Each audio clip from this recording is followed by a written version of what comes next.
Hello, good morning everybody. Happy Easter. Happy Easter. So lovely to see you all. Such radiance. Thank you for having me. It's such a joy to be here with you, to experience you in this community, this love, this support, celebrate you, celebrate each of you and each of us. This month has been an interesting topic, this new topic of thought and what it means specifically in this time of Passover, time of Easter, this time of rebirth, of just blossoming and flourishing, just looking at all the colors out these windows. We don't see much of that in the city, so I'm taking it all in. And I was really struck by the gift of thought and what it is. And that's really where I started. What is thought? As a society, we kind of think of thought as this neck up sort of experience, cerebral, in the brain, hopefully frontal cortex. It's not reptilian. We're not, working out of a place of reaction or just defense, but that's a part of life and nature too. I was starting to wonder, what does thought really look like? What is a full-bodied, holistic experience of thought? And the heart was one of the first places where I dropped.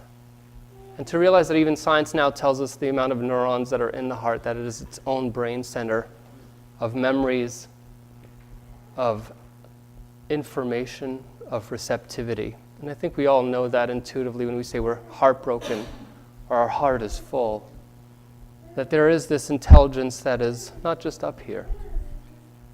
And then that there's more than just that. That there's a central nervous system, this body in and of itself that is kinesthetic, that is moving through the world, that has its own intelligence, that is experiencing its own thinking, that is thinking and is not separate from us. And then these other senses that we perhaps don't take into account, balance, this idea that we can just sense naturally, intuitively, when things are in balance or out of balance, that is its own brilliance, its own thinking, its own intelligence moving through us.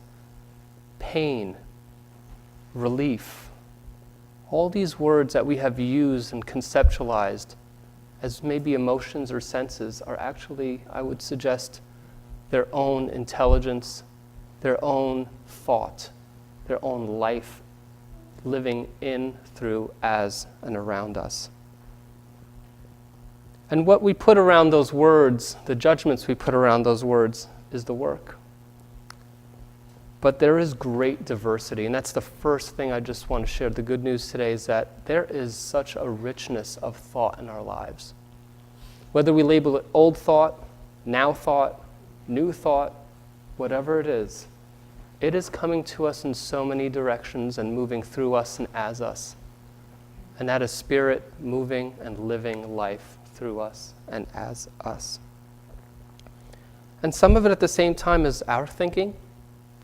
Sometimes it just washes over us. We don't know where it came from. Some of us know that a lot of it is race consciousness, but we have to do a lot of our own thinking, recreate, re-believe, re-ground ourselves in the true truth that works for us, that is our understanding. So this great expanse, this great field of intelligence that is thought, I can't do it justice in the chat this morning. But what I can do is try to just say that there is just a great web of life, of intelligence that is moving through us, as us, all around us, for our greatest good. And the question for us is, what is our relationship with thought? Is it just a neck-up experience? Do we feel it full-bodied? Are we really present for this process that is going on? When I first started a new thought, it's the saying, a thought is a thing. And I worked with that, and I kept thinking, maybe it's more than just a thing. Maybe it's a process too. That a thought has its life, its evolution, its birth may be founded in some things that we struggle with or don't necessarily believe anymore, or that no longer work for us, but worked for us at some point. That this is an evolution, a process, a thought. And as I was conceptualizing being here in front of all of you today, I was really struck and kept coming back to me the line from Descartes, I think, therefore I am. I think, therefore I am. And I wonder if he knew about the I am that I am. I strongly believe he did. Because the I am that I am is doing the thinking too. And that is its great gift to us.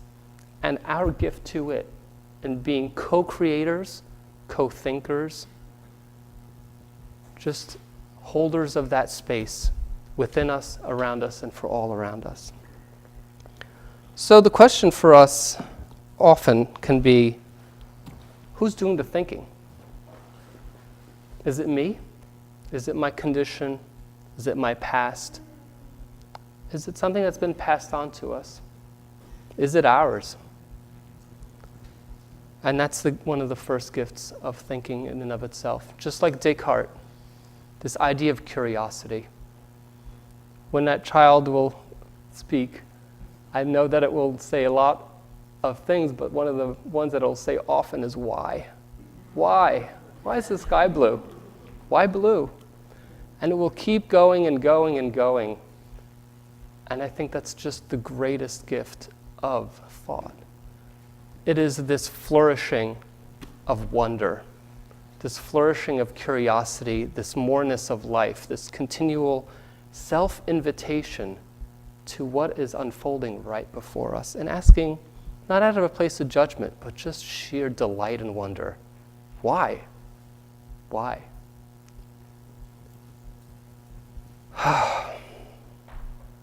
And at the same time, we're adults, or we become adulterated, and we get a little lost in our thoughts, don't we? They become our own spin cycle.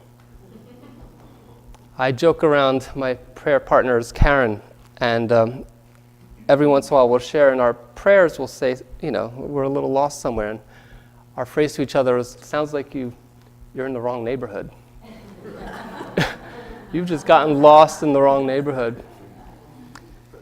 And there is a place where, and a distinction to be made between rumination and thought. And I just want to plant that for ourselves here. A spin cycle is not necessarily a thought. It is actually its own way of trying to get your attention and an invitation for a new thought, or an excavation of what is your now thought. What is having you be in this space right here, going in circles? And is it really a circle, or is it a slowly evolving spiral moving you up? And that's where thought has got its major second gift for us. This great gift and invitation to compassion. To just say to ourselves, wow, I'm thinking this again. Or here I am again. Is that really the truth? Why? Why? And be in the wonder. Even when it doesn't feel like it, be in the delight. And know that in asking, you're thinking. Therefore, you're being with the I am. You are the I am that you are.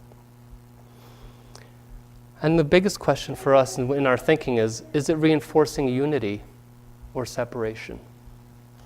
Are we reconnecting to a deeper truth, or are we reinforcing the idea that we are different, other, separate, judgment with badness or some sort of separation from God? And the question for me that I always ask is, especially when we are in our own heads, is can we be introspective without being invested? Can you really take a good look at yourself and let go? Decide what can go, what can change, what newness, what new life can come of your experience. In the Tao it says, let every thought and every breath be the fruit of your offering. The fruit of your offering. Do it now. Let her power run thick in your blood.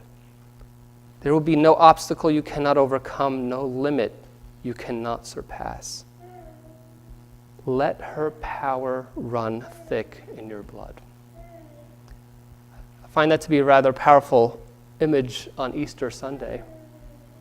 This idea of rebirth, of rising again, and of being and allowing your thoughts to be the fruit of your offering. This is what you offer to the world. This thought of compassion, of understanding. I'm taken aback by one of Jesus' last statements on the cross. Forgive them, for they know not what they are doing. Forgiveness. I think this is the major gift of thought.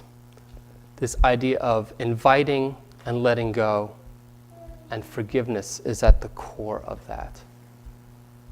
And I invite that today just because the idea of how does one go from a Good Friday of forgiveness to a Sunday where we rise again, where we are anew, where we get to re-experience life. How do we make that transition? Jesus foretold that he spent 3 days, or was to spend 3 days and 3 nights in the heart of the earth. Those are the words from the Gospel of Thomas, the heart of the earth. I'm taken by that phrase because it embodies to me a full-bodied experience of thought. That in the heart of life, in the heart of the earth, in the warmth of this solid ground, was this gestation, was this death, was this letting go, was this release, where on Sunday, Easter Sunday, he rose. I also offer to us that 3 days and 3 nights is not the right count, is it?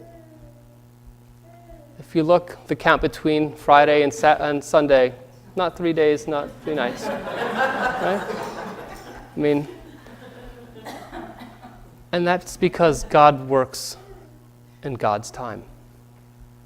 And our thoughts are often chronological, aren't they? They're expecting something right now. Where is it now? Why hasn't it happened?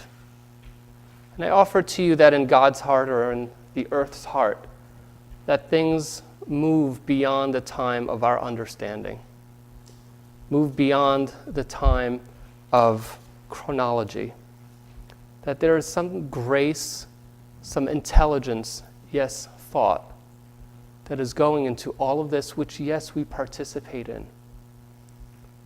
And I would say that the forgiveness piece, the grace that came with that forgiveness, was the invitation to something new. So as we go forth, as we consider how we continue to rise, to evolve, to develop, can the invitation be for us to say, thank you to everything that is right here, right now?